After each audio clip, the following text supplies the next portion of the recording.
excuse. Phone in hand. I'm just tweeting a little bit. When I first was asked to do this, I met with Caitlin and Dave. I wasn't quite sure what I wanted to talk about because the prompt was pretty broad, but that's also an opportunity. So what I've done is externalize what's been bouncing around my head for years, but also month to month, week to week. This is a lot of what I'm thinking about. I compile a daily e-newsletter called Eat That Read This, and I'm in collaboration with Dave Bernabel launching a web magazine called The Glass Block about Pittsburgh. So I think a lot about Pittsburgh, and I'm curious the ways that you all do as well. I'm going to go through this presentation. I may ask for some discussion, some open discussion. I think toward the end we'll really want to get into more of a dialogue, and as we eat as well, that should continue. But I guess I'll just start by asking, by a show of hands, who's not from Pittsburgh originally? And who is from Pittsburgh originally? Okay, so the minority, actually, that's interesting. And for the people who are from Pittsburgh originally, you left and came back, or you've been here? Left and came back. Yeah. Left and came back. Okay. Never left.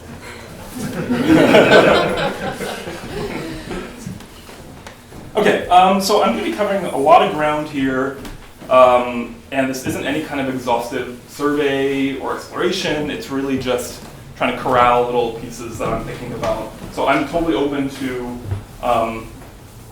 edits, additions, things I'm missing, but just know that I'm not trying to be exhaustive here. In the March 2016 issue of The Atlantic, in a piece titled How America is Putting Itself Back Together, James Fallows, he's a writer and professor, journalist, he summed up his 3 years of cross-country travel with his wife, Deb. They took an airplane and jetted all across the country. As a whole, Fallows wrote in this article, the country may seem to be going to hell. But after getting to know countless cities and towns across America, he saw signs of promise, of regrowth, ingenuity, and dedication. So Fallows came up with a list of the 11 signs the city will succeed, a very clickable web article. These signs included things like the existence of public-private partnerships, or having a vibrant downtown, or having research universities. But the one that stuck with me was people know the civic story. As with guiding national myths, Fallows wrote, the question is not whether these assessments seem precisely accurate to outsiders, but rather the value of the civic story is in giving citizens a sense of how today's efforts are connected to what happened yesterday and what they hope for tomorrow. Pittsburgh, Fallows wrote, has, quote, set an example of successful turnaround. This, in a nutshell, was Pittsburgh's civic story. With caveats and reservations and qualifications, of course, it's true. But it got me thinking about the stories that Pittsburgh tells itself, or tells about itself. So I've been thinking about the ways that Pittsburgh understands Pittsburgh, from the past to the present, and then toward the future. If Pittsburgh has indeed set an example of successful turnaround, then we've turned around. Now where are we? So let's jump right in. Maybe no notion is so quintessentially Pittsburgh as that of its industry. It's the steel city, after all. From steel to robotics to Primanti sandwiches to the first gas station in America, the story of industry lies at the heart of Pittsburgh. Quote, the chief factor in Pittsburgh's rise and progress has been manufacturing. All others have been secondary, wrote Sarah Hutchins Killikelly in her 1906 book, The History of Pittsburgh, Its Rise and Progress. Oh, by the way, there was like a bunch of readings that had been sent around earlier. I know it was like a lot. So just, I'll touch on some of those things piece by piece. Others I won't mention specifically, but the intent was just to get you kind of, salivating a bit, prime the pump. So not everything, you should have read necessarily. Killikelly, she was born in Indiana in 1840. She studied piano and organ in Lancaster, and then moved to Pittsburgh in 1861, where she was a teacher. So from the outset, Killikelly frames the story of Pittsburgh as that of an industrial center. But first we must consider what has made Pittsburgh such an industrial powerhouse, and that is its geographic location. From its earliest days as a European settlement, Pittsburgh was a frontier outpost. French fur trappers and British traders navigated the backcountry's rivers and Native American trails, engaging in intense standoffs and, of course, all-out war. Though the forks of the Ohio were known to various native peoples, there had actually never been any sort of permanent settlement at the forks of the Ohio until the mid-18th century. In February 1754, Virginia Lieutenant Governor Robert Dinwiddie directed the construction of Fort Prince George at the confluence of the Allegheny and the Monongahela rivers. This location was a prize, being in prime position to easily head downriver through the Ohio country. Actually, George Washington had scouted the forks a year prior. So February 1754, Fort Prince George was under construction. 2 months later, a French force arrived. They destroyed Fort Prince George, which was still under construction. Here's the diorama. Fort Pitt Museum, I guess it's like popsicle sticks. So just 2 months later, the French force arrived, destroyed it, and built Fort Duquesne in its place. 4 years after that, the British came back, and the British took over Fort Duquesne and constructed Fort Pitt in place of Fort Duquesne. From this fort, completed around 1759 January, Pittsburgh gets its name. By 1777, the city's first real industry came to life, boat building. 1784, coal mining was first recorded. And through the 1780s, we got our first distillery, first sawmill, salt works. By the 1790s, glass, lumber, and boat building were the main industries. 20 years later, George Thurston summed up Pittsburgh in his book, Pittsburgh and Allegheny in the Centennial Year, so 1876. He takes pains to point out Pittsburgh's location. The headwaters of the Ohio, he writes, commanding an inland navigation of many thousands of miles, and he frames this as beneficial to Pittsburgh's industry. Situated in the heart of the bituminous coal formation of the Appalachian field, equally advantageously located as to the deposits of iron ore, her geographical relations to the staple materials of Pennsylvania as well as of the Union are unequaled. By 1876, Pittsburgh is being referred to as the gateway to the West.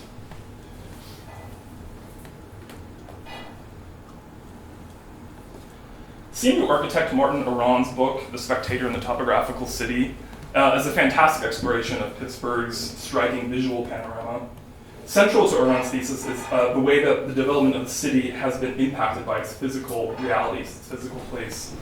The city of Pittsburgh lies unevenly on unruly land, Aron writes. Buildings may be 2 stories on one side and 4 or 5 stories on another. There are a great number and variety of contrivances for scaling, connecting, and otherwise negotiating the terrain. This topographical space provides the context for everyday experience. He cites Patrick Horsbroughe's, he's a British architectural historian, 1960s book, Pittsburgh Perceived, when he said, "The rivers and hills are always present in your mind as behind you, or on your right, or below. The topographic form and the consequences thereof are inescapable. They condition every action, they confine every vista, they expose every prospect. You cannot go far before you find yourself looking up the side of a hill, or forward into empty space. Pittsburgh," says photographer Clyde Hare, "stands up and looks you in the face." Aron explores his thesis that the topography of Pittsburgh has influenced and guided the development of the city through the planning of the city and also its architecture. He writes, "Pittsburgh amplifies these tendencies of urban space as visual excitement. The countless vantage points of the topographical city encourage an active perception of its visual qualities. In Pittsburgh, everyone is a spectator." By the late 19th century, the mighty industrial complexes dominated the landscape. Willard Glazier, in his 1886 book, Peculiarities of American Cities, he wrote about Pittsburgh, with no H, "By all means, make your first approach to Pittsburgh in the nighttime, and you will behold a spectacle which has not a parallel on this continent. It lies low down in a hollow of encompassing hills, gleaming with 1,000 points of light, which are reflected from the rivers, whose waters glimmer. It may be in the faint moonlight, and catch and reflect the shadows as well. It's as though one had reached the outer edge of pandemonium with all the lids lifted, Glazier wrote, paraphrasing, stealing James Parton's famous hell of a lid off characterization, which had been written 2 decades before. But this is the domain of Vulcan, not of Pluto, Glazier continues. Here in this gigantic workshop, in the midst of the materials of his labor, the god of fire, having left his ancient home on Olympus and established himself in this newer world, stretches beside his forge and sleeps the peaceful sleep, which is the reward of honest industry. From Vulcan, we go to Joe Magarac. Joe Magarac, the fake lore goes, was born from a mountain of iron ore. According to legend, he could stir vats of hot steel with his bare hands, twist horseshoes and pretzels out of iron ingots.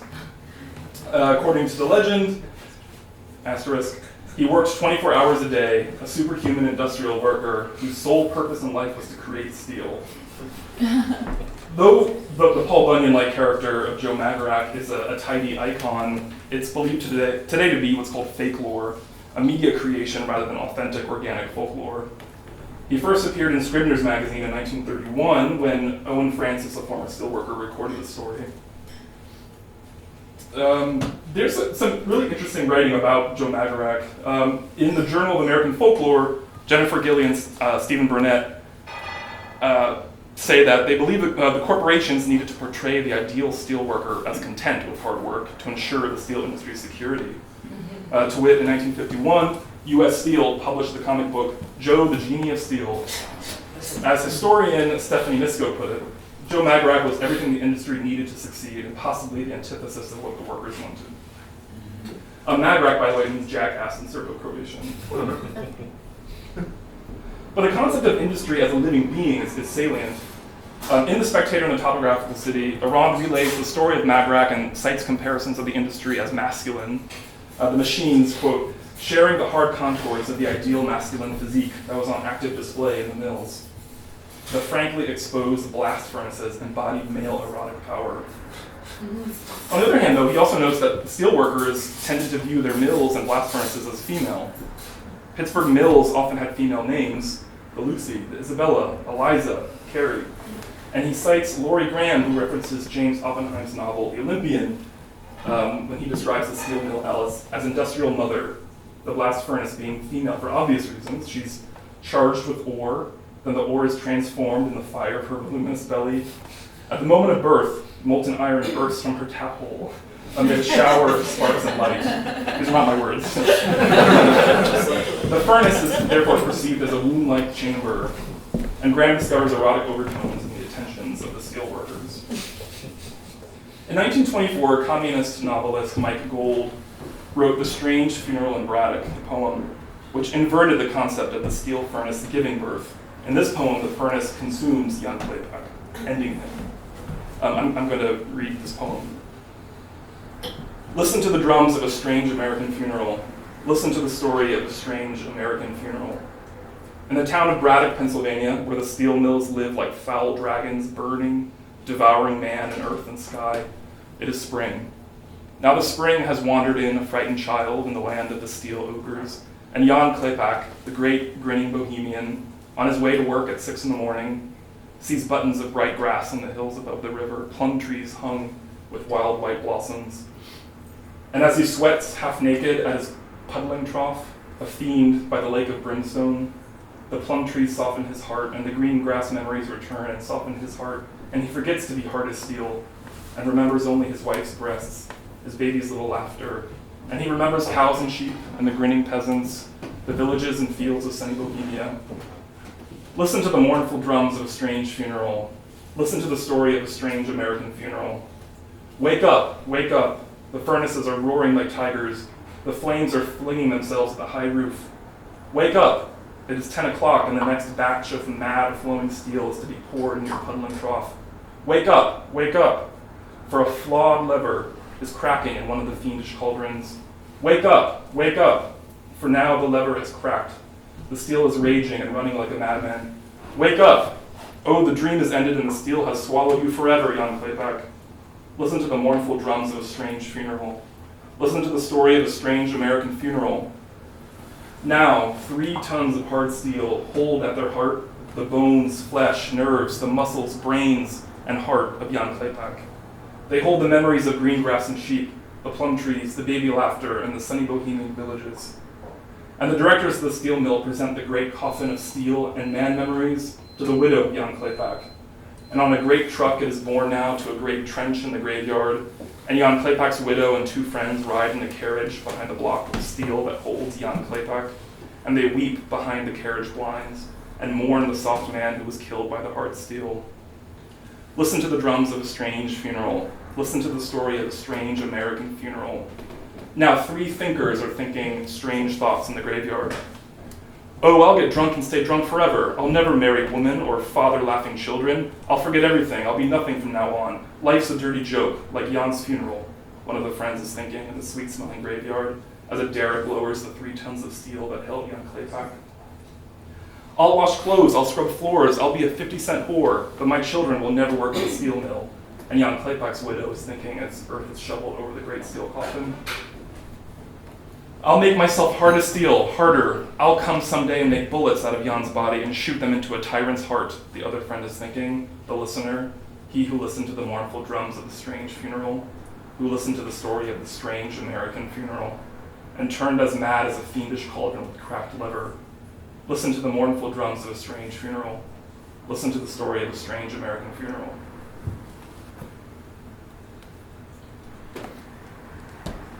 By the 20th century, the steel mills were simply part of the local landscape.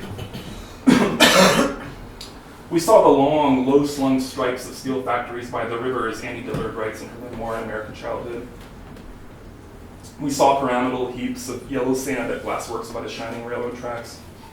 We saw rusty slag heaps on the outlying hilltops and coal barges tied up at the docks. All these immensities wholly dominated the life of the city. In Barbara Johnstone's book, Speaking Pittsburghese, the Story of an Islet, a lot of this is cribbed from that, actually, and I highly recommend you read this book. She describes in her book how Pittsburghers who grew up in the 50s or before sometimes recall thinking of the city as the center of the world. Pittsburgh was one of the largest and one of the richest cities in the United States, and the hell with a lit-off industry was seen as a representation of that wealth and progress.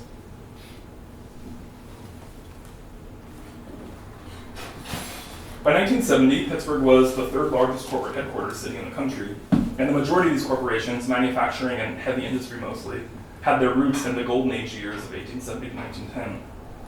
The breathtaking years of Pittsburgh industrial growth, William S. Dietrich wrote in Pittsburgh Quarterly. Three Rivers Stadium was built in 1970, and it housed the rapidly improving Pittsburgh Steelers franchise. 1970 was their turnaround year, the year they joined the AFC. It was also Myron Cope's debut year as a Steelers broadcaster, which would go on for 35 years, the longest career with a single team in NFL history. In 1972, the famous Immaculate Reception catch kicked the Steelers' glory decade into gear. Today, visitors to Pittsburgh are greeted by Franco Harris and George Washington. On Wikipedia, I learned that 1974 was, quote, the best draft class in the history of the NFL, adding Mike Webster, Lynn Swann, John Stallworth, and Jack Lambert to a team that already included Terry Bradshaw, Mel Blount, Jack Ham, Franco Harris, and Mean Joe Green, whom I hear was actually quite nice. The Steelers won their first Super Bowl last season. By 1981, the Steelers' glory had run out, and as we know, Pittsburgh's fortunes in general weren't to last. Through a combination of sclerotic conditions internally, with labor and management locked in detrimental battles, the external crisis of rising costs and national industrialization, post-1970s recession, Pittsburgh's steel industry collapsed and the Rust Belt was born. January 1983 is considered Pittsburgh's nadir. Unemployment in Allegheny County reached 14%. In outlying counties, it was even higher. In Beaver County, in 1983, unemployment hit 27.1%, higher than peak U.S. unemployment during the Great Depression.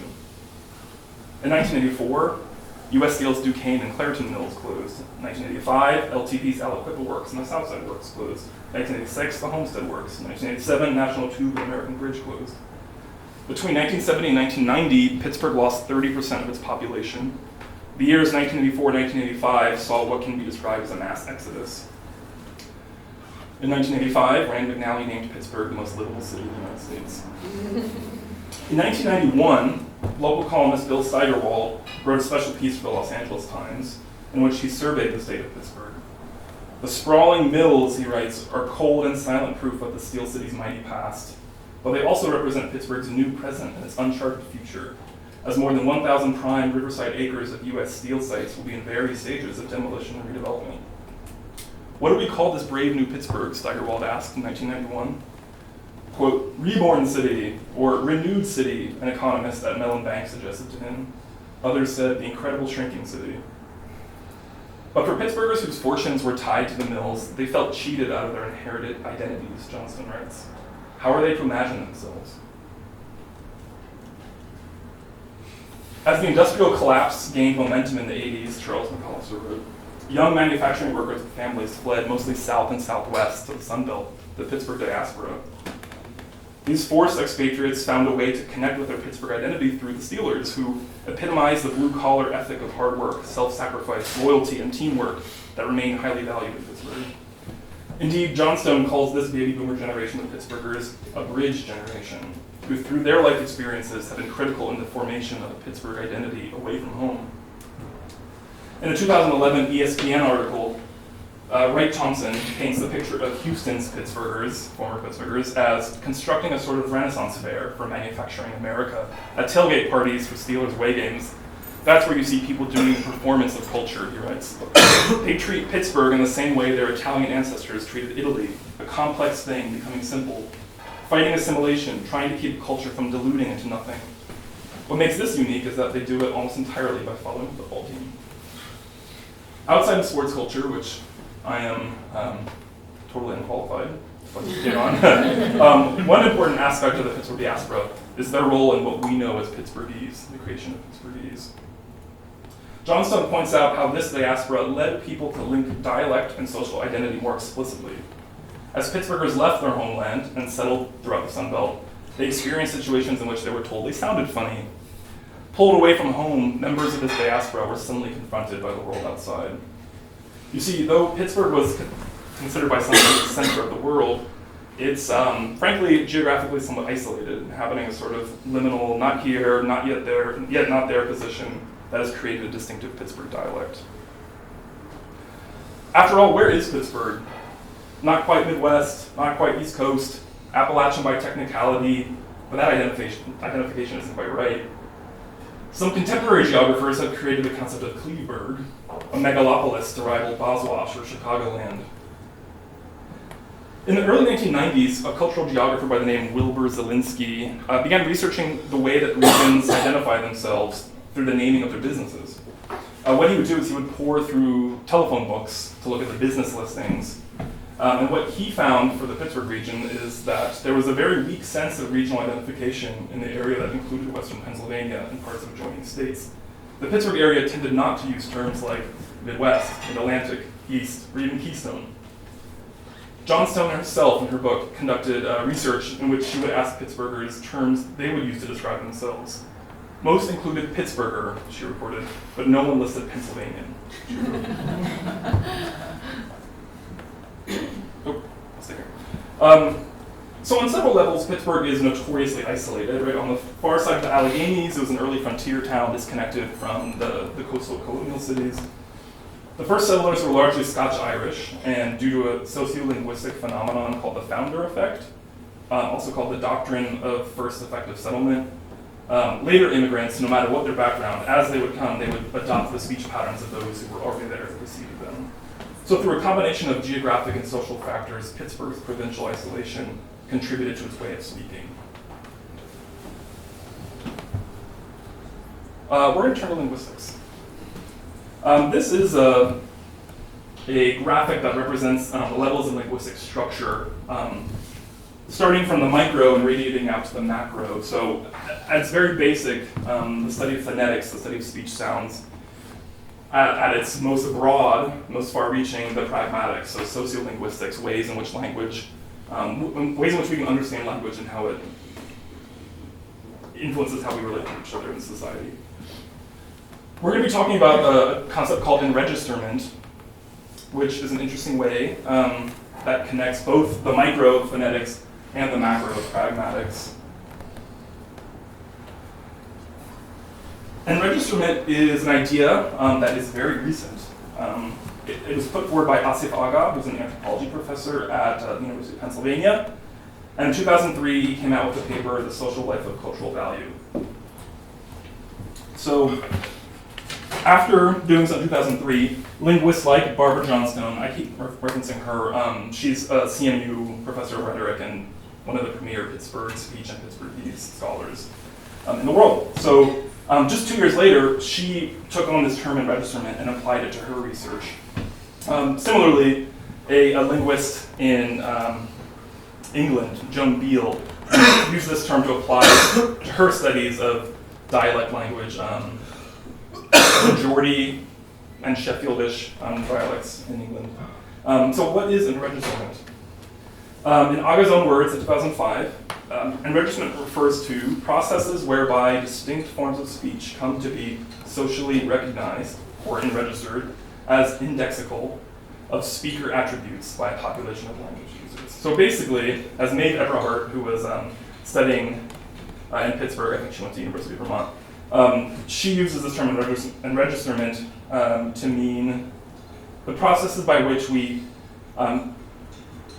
that forms of speech come to be socially recognized as representative, contextually representative of speaker attributes by a population of language users. In other words, a distinct linguistic repertoire has come to refer to speaker status linked to a specific scheme of cultural values. A little heavy. Basically, enregistrement refers to how language is then meta-analyzed and societal values are placed upon that. That's enregistrement. That sounds fun. I already told you no. Cut it out, Donnie! I say I got that Pittsburgh accent. We don't like that. That's what I told them, but they said I did anyhow. What do you make it funny? They were nice enough about it. They acted all curious like it was funny. What are you talking about? I got an accent. Got an accent. That Pittsburghese. Oh, that's all that stuff goes around in all them emails, where instead of calling Pittsburgh, they'll write it out as Pittsburgh. Well, I'm gonna go down to the basement right now and put some bots in a wusher. Alright, I'm seeing a bit. No, Greg. That's how they'd say it. Oh yeah, that's cute. What I wanna know.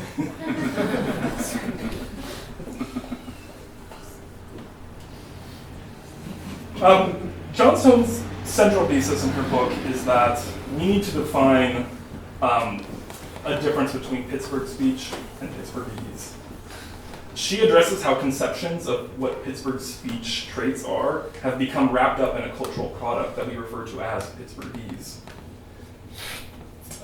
She notes that the way that we have over time understood the Pittsburgh dialect has often been folk knowledge and personal observation and has not been really studied in a rigorously scientific linguistic way. That's sort of the impetus of her whole career.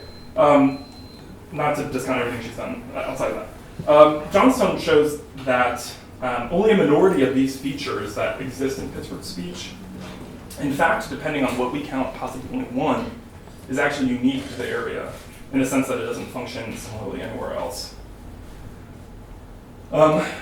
I should note, Maeve Eberhardt shows in her research the enregistrement of Pittsburgh speech to Pittsburghese has largely been a product among white Pittsburghers, but it is something that black Pittsburghers are thoroughly aware of. She shows through interviews how there's been created a strong semiotic connection between Pittsburghese, whiteness, and localness.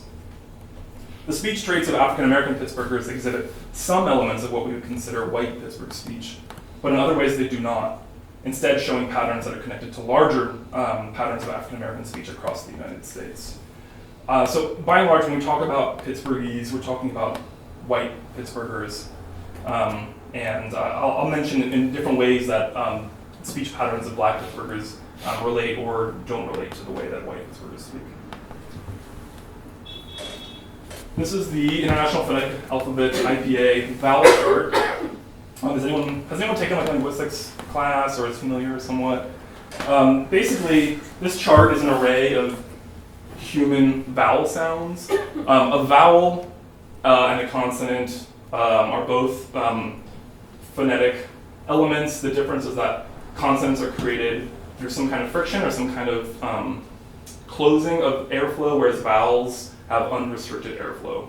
So a, e, I, o, u versus p, b, n, f, t, vowels versus consonants.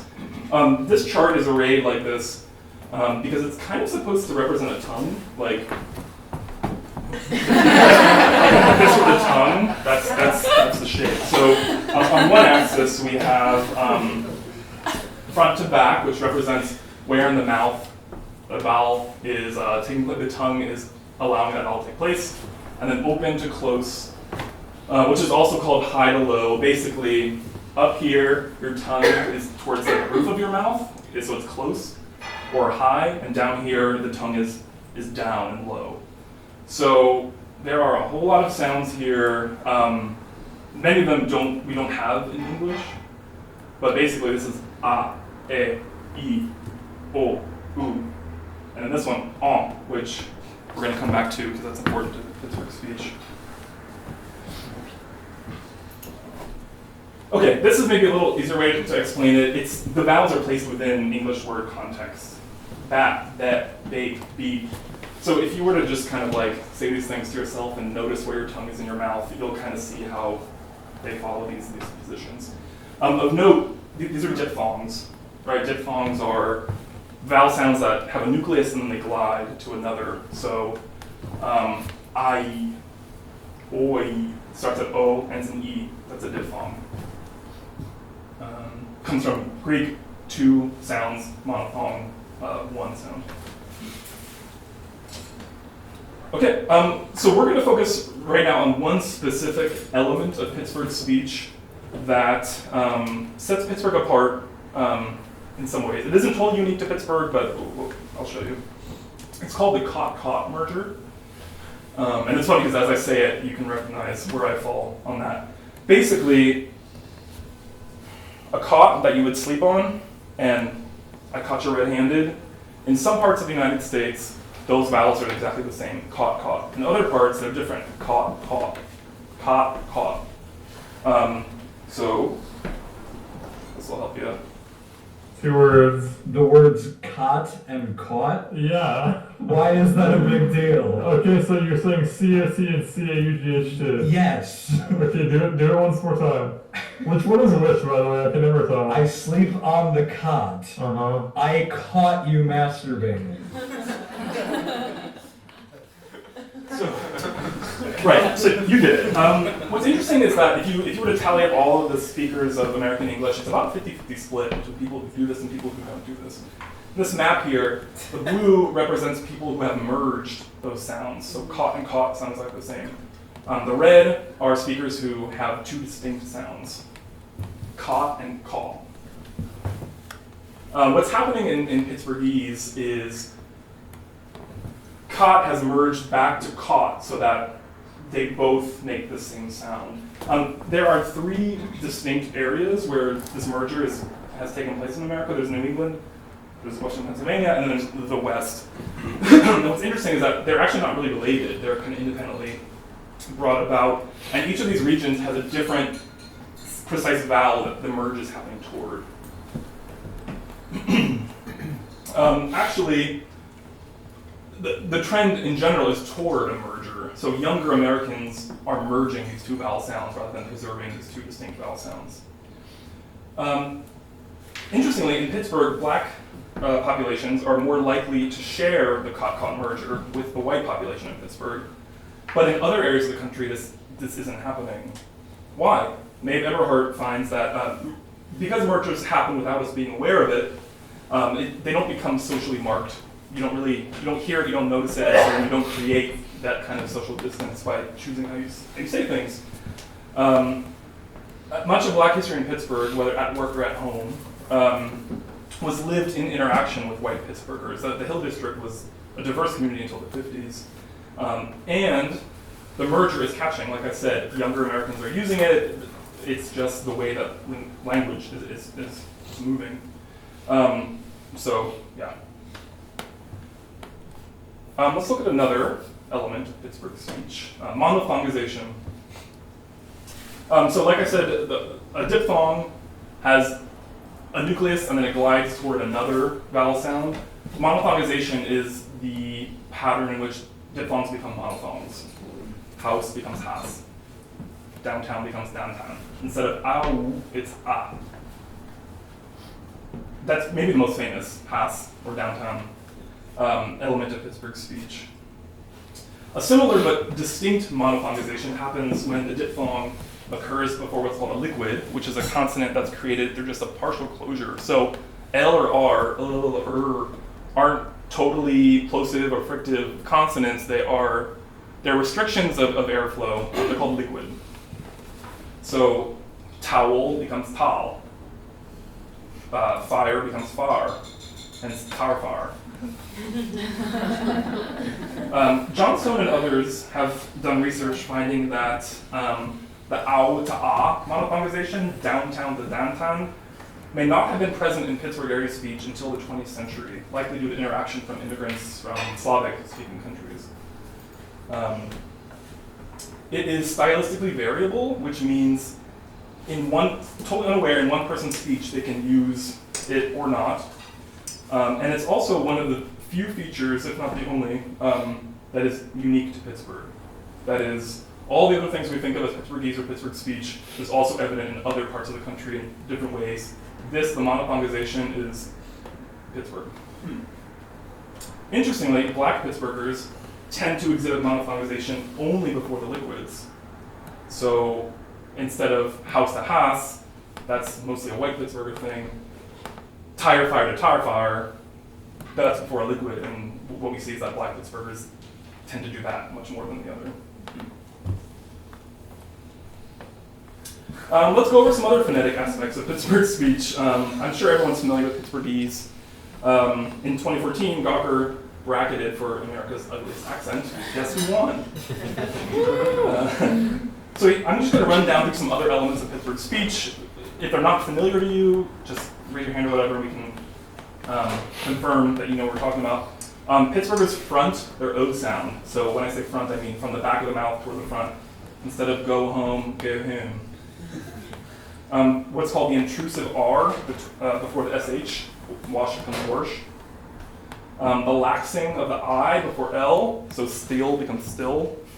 Feel becomes fill. This is actually more prominent among African American speakers in Pittsburgh than among white Pittsburghers.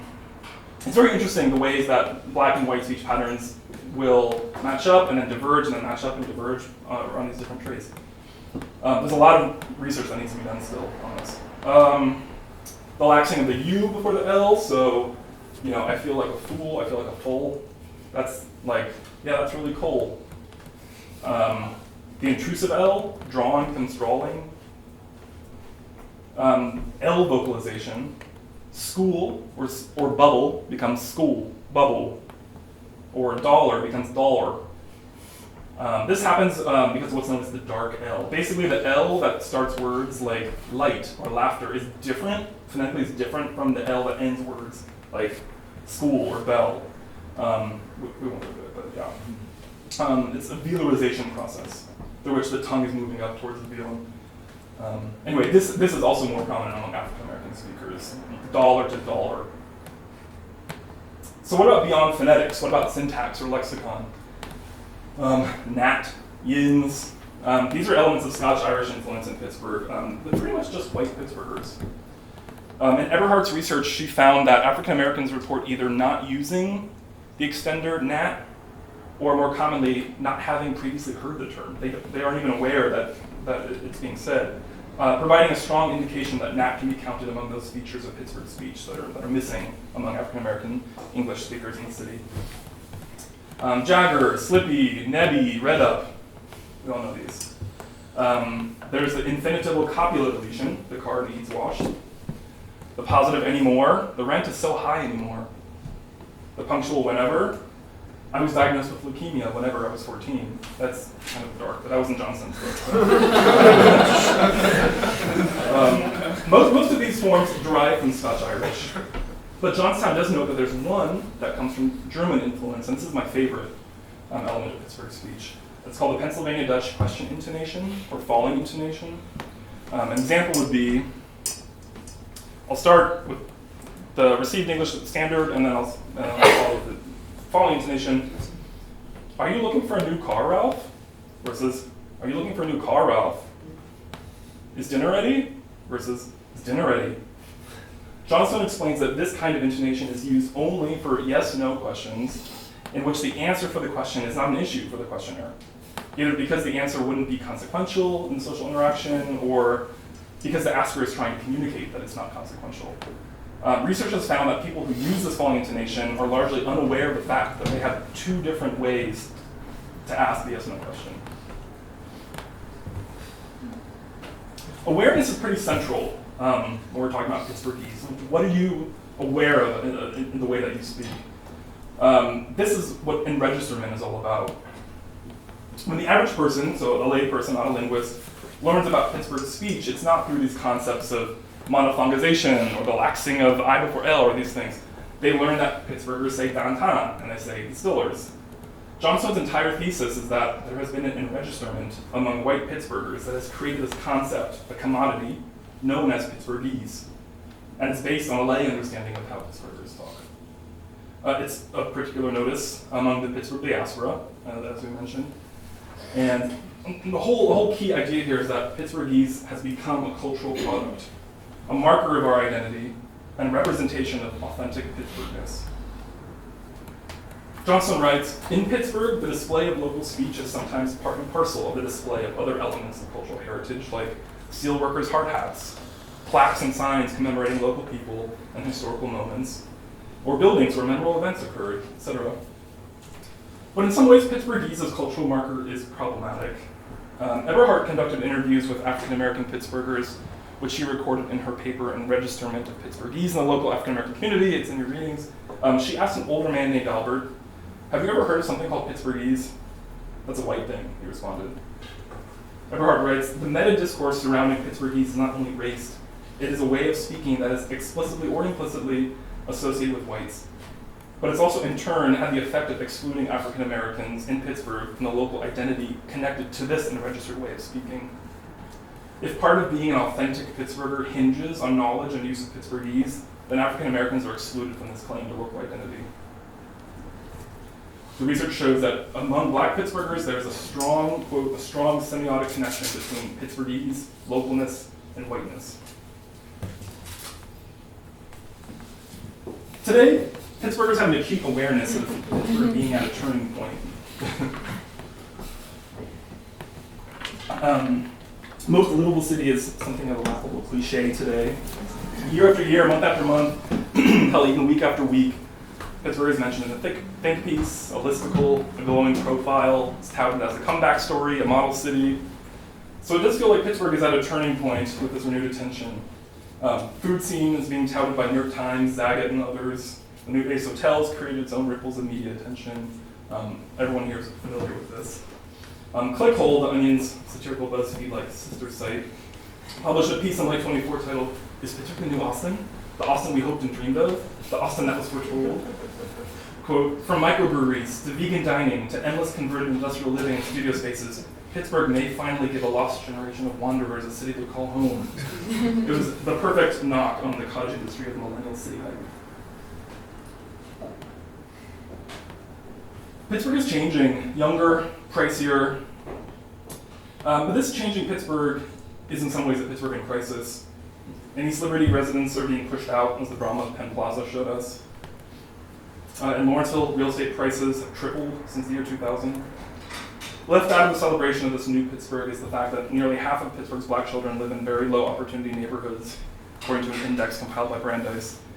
Pittsburgh's black population is one of the poorest and most disadvantaged of any urban area in the country. In the recent Pittsburgh Regional Diversity Survey, from a coalition of nonprofit organizations and university-based organizations, I learned that while 75% of white residents say they feel very welcome in southwestern Pennsylvania, only 36% of minorities responded the same way. In fact, 79% of whites said they, quote, feel the region embraces racial and ethnic minorities. 79% of whites say this. Only 41% of racial and ethnic minorities agree. When asked if they would recommend the region to others, 70% of white respondents said yes. Only 28% of minority respondents did. A week and a half ago, Yahoo News profiled Pittsburgh, hosted by Katie Couric, in a video segment titled Pittsburgh, Innovation in the Steel City. Pittsburgh is called innovative, that's a word that keeps coming up. My thinking, my question is, how do we take this mantle of innovation at this moment and use it to create something really meaningful for Pittsburgh, but more importantly, Pittsburghers?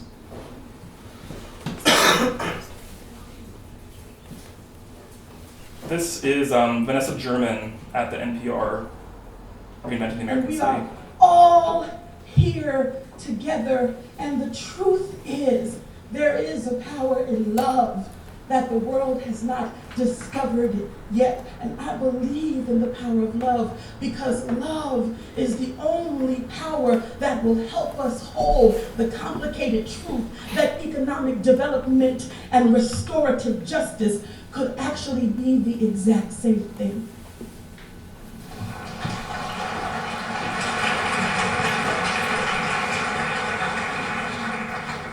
A producer from NPR called me and told me that they wanted my poem to be hopeful.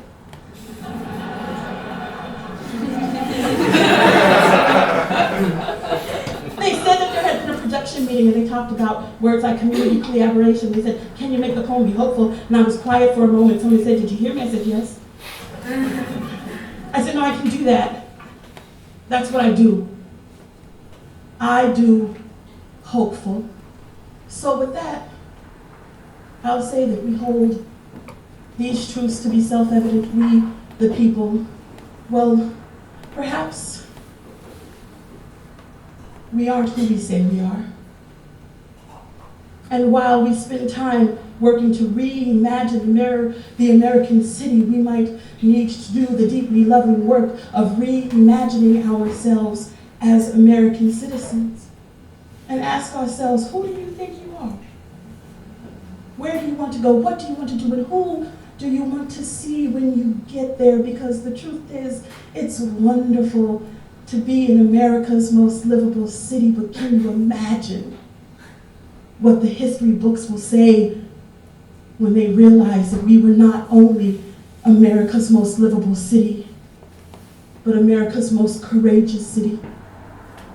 The city that rose up and realized, look, this is what we got. We got the opportunity to be creative and brave. If we don't like something, we can change it. We can rise up with the guts and the good idea to reinvent a future where the little girl who can be whatever she wants to be is a neuroscientist, astrophysicist, software designer, basketball player, and artist. If we can say that she got there because we all lived in the same city. And some of us lived in the same neighborhood, and we held the space for the possibility that what all the kids around of us could make of themselves would come, not in spite of their neighborhoods, but because of them.